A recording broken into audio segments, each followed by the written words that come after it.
that we make an uprising for Islam? Isn't it about time that we make an uprising for the Sharia of Allah subhanahu wa ta'ala once more to be dominant? It is about time. It is time to defend Islam, but not the way it is being shown. Rather, the way the Quran teaches. Now obviously, you would expect the Muslim world to react to these attacks on their holy master. But in what way? You and I have seen it on the news. Riots in this Muslim country, shootings and suicide bombings in that Muslim country. But now these are all Muslims who follow the religion of Islam. The religion of Islam, which is a religion of peace. It doesn't make sense now, does it? So where are those voices of Islam which practice peace? Where are those Muslims who take every single step of their life with the words of love for all, hatred for none engraved in their minds? Where are those Muslims who are going to take a stand? We take a stand. We are the Muslims who are going to defend Islam. We are the Muslims who are going to defend the name of the Holy Prophet of Islam. Peace and blessings of God be upon him. And we are the Muslims of Islam. मैं एक पाकिस्तानी मुसलमान हूँ और जिस किस्म का एहतजाज आजकल पाकिस्तान और दूसरे मुसलमान ममालिक में नामोस रिसालत के नाम पर हो रहा है, मैं इसकी इसलिए मजम्मत करता हूँ कि ये हज़रत सल्लल्लाहु अलैहि वसल्लम के तरीक़े मुबारक के बिल्कुल खिलाफ है। Muhammad, peace and blessings of Allah be upon him, a guide for mankind, but a victim of false allegations. Let's take a look at his true character. A pedophile, a warlord, a ruthless tyrant? That is not the kind of prophet I follow. History is a witness of war. War, the time when no one is shown mercy. Villages and cities are wiped out, and women and children die. But history also witnesses one war. The war where Muhammad, the Prophet of Islam, allowed his enemies to drink water from his own territory without harming them. Now is there any general who would do such a thing? Muhammad did. And that's the kind of prophet I and over 1.5 billion Muslims around the world follow.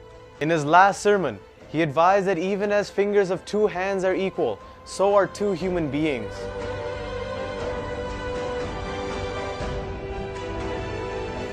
Imagine looking into the eyes of your beautiful daughter as she takes her first breath.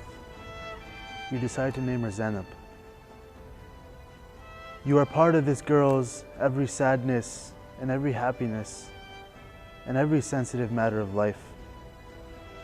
You are with her in all the good times and all the bad times in her journey to adulthood. Time passes by, and with your love, you have her married. Then one day, you find news that she is about to have a child of her own. Imagine the happiness and content you would feel when thinking that you will not only see the happiness of your one daughter, but also the happiness of her child. Then one day, as time passes, you find that a man has attacked the caravan in which your daughter has been traveling, and your daughter passes away in the pain of her miscarriage. Imagine the hatred in your heart and the pain you would have felt. Then the man comes to you and says that I am standing at your mercy, do what you may. How would you have felt? What would you have done? How would you have reacted?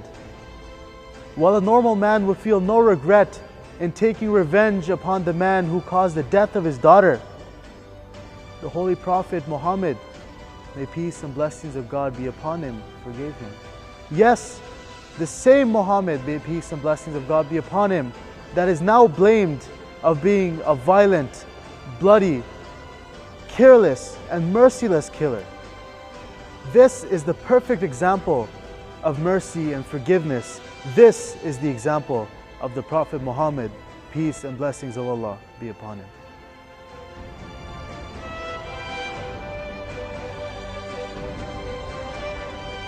Keeping Jewish feelings in mind, He said, "Do not give me superiority over Moses."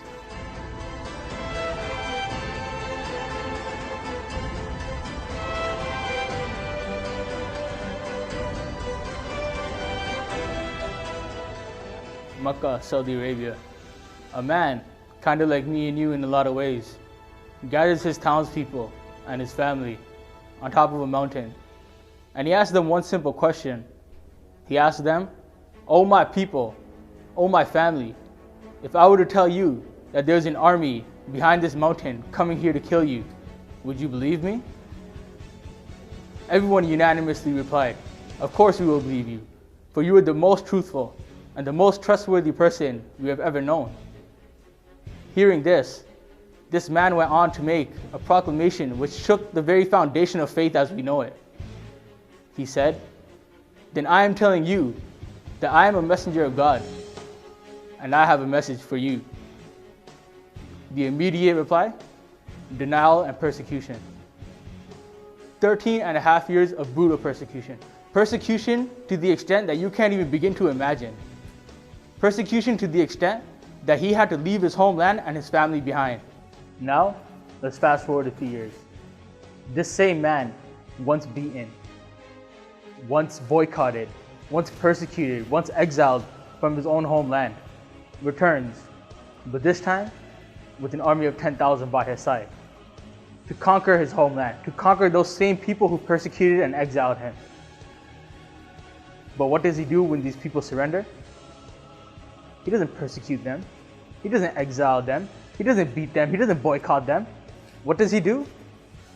He forgives them. He forgave the same people who killed his grandchild. He forgave the same people who inadvertently killed his daughter.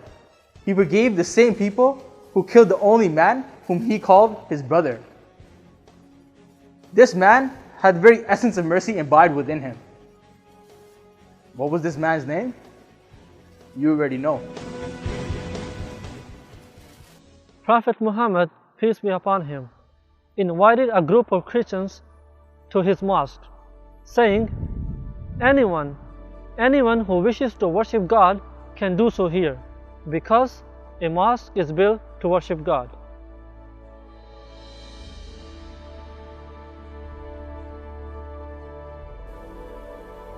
This California man who's attacked our master has paid no attention to the people he's hurt, to the people he's angered, because we all love the Holy Prophet, peace be upon him. But we as people and as Muslims of the Messiah pay no mind to such attention seekers. We're only here to propagate the true message of the Holy Prophet, peace be upon him. Just as Gandhi said after he had read about the Holy Prophet, he wished that the words wouldn't end. So as Muslims of the Messiah, we see no need to go out in the streets and wreak havoc. Rather, we find more satisfaction in spreading the love of the Holy Prophet of Islam, peace and blessings of Allah be upon him, to the entire world.